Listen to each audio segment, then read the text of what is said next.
I asked members of the public which property they would prefer to live in. Are you in a rush? Do you have 2 seconds to answer a quick question? No problem. Excuse me, do you have 2 seconds to answer a quick question? No, right. Would I be able to ask... Right. Cheers. Could be here sometime. Would you have 2 seconds for one quick question? Just wanted to know what house people would prefer to live in out of A, B or C. Which one? B. Yeah, that's so suburban, Jen. That's where you kind of used to live in Stratford-upon-Avon. Yes. And So- now we like being in a town or a city. Right, okay. Wimbledon. Fair enough. Can I just have a quick question? No, thanks. A, B or C? B. Both you B. B. Thank you. Would I be able to just ask you a question? 1 second it will take. It's just Okay, about sure. which one of these properties would you rather live in? Ooh, probably B. B or C. Could I just ask you a question? I'm just finding out people's opinions on which one of these 3 houses they would prefer to live in. Which one do you prefer? C. C, yes. Thank you. Would I be able to ask you a quick question about these houses? No. Okay. The interactions, Prefer to live in? few and far between. B. The answers, Have time to answer a quick question about houses. is Twickenham. Which one A lot of these people 3 houses have moved from lovely country houses to be in the city. And as you can see from the flags, you've ever lived in? they're probably a bit embarrassed about being English. Block of So I need to rethink, And did you say C? Yeah. where can I go to get the voice of the honest Englishman? B or C? Okay. Wait, Thank you. Thanks for stopping. I know a bloke or two. C. B. A, B or C? C. 100% C. B. Personally, yeah, A. No, I'm only joking. C. Definitely not A.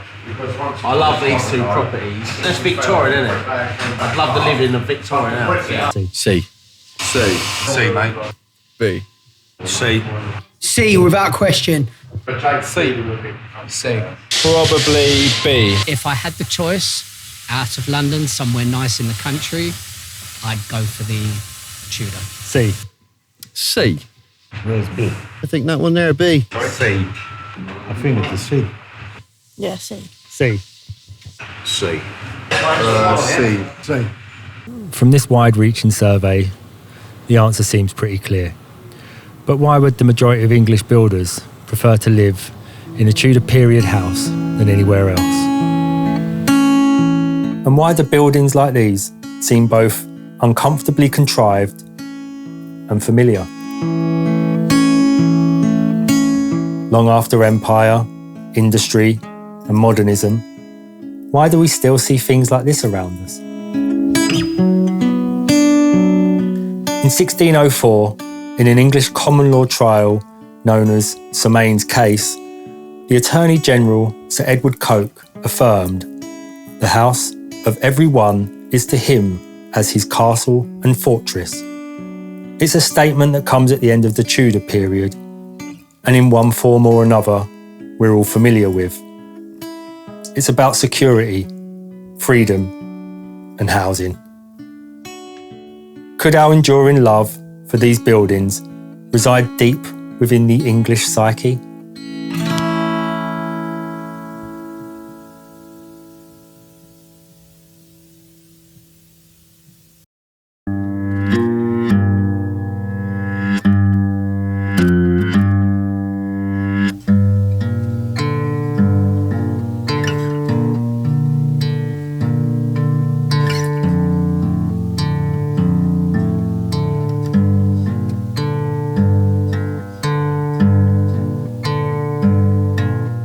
The roots of Tudor-style buildings can clearly be seen in earlier centuries with the northern tribes who settled Great Britain, such as the Saxon halls and dwellings that were built out of the land's own timber, thatch and stone. Walls of wattle and daub, thatched roofs, their long, steep pitch sheltering from the elements with small windows nestled under the eaves. These weren't the imposing forts and villas of imperial Rome, but homes of agricultural people, crafted with a simplicity born of necessity.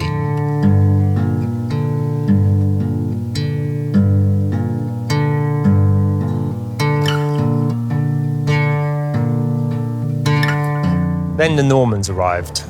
They were Norse men with a Latin flourish that brought a Romanesque Gothic style. This was things like columns, flying buttresses, stone keeps, spires, nested openings, and of course, the pointed arch. But they also brought with them the practice of money lending, which had been outlawed by the Anglo-Saxon kings. The majority of their contributions to architecture were in administrative and religious buildings.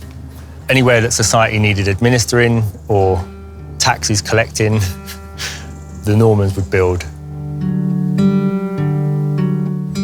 The arrival of the Normans created a lot of tension between the folk and the gentry, symbolised in English folk heroes of the time, like Robin Hood.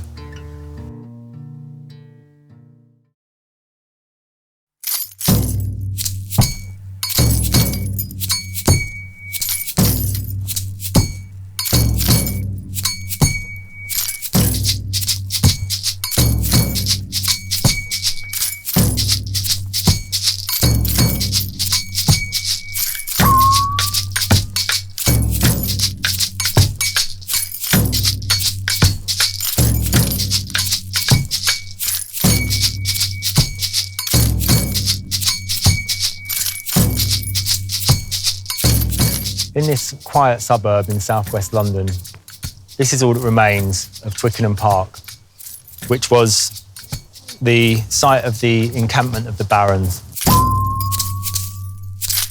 By the 13th century, the English had worn tired of Norman demands and were willing to throw their weight behind anyone who noticed. Simon de Montfort rallied resistance, firstly to hold the king to the words of Magna Carta, and secondly, to rid the land of the exploitative practice of usury.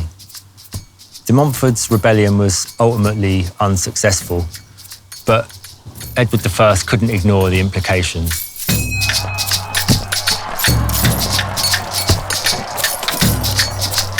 Eventually, in the 1400s, hardened by centuries of Norman discipline and countless wars, the English finally won their long-fought campaign for freedom.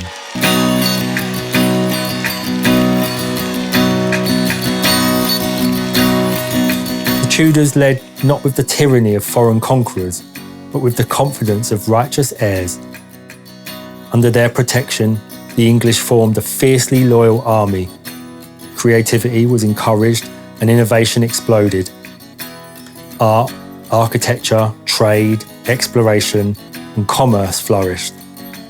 Men and women had more productive lives, taxes were lighter, and land ownership broader. Historian John Guy argues that England was economically healthier, more expansive, and more optimistic under the Tudors than at any time since the Roman occupation. Tudor England hit the political stage like a brick in the face, and her enemies felt the effect. It left an indelible stamp on the soil and the people, so awesome, its influence is still felt to this day.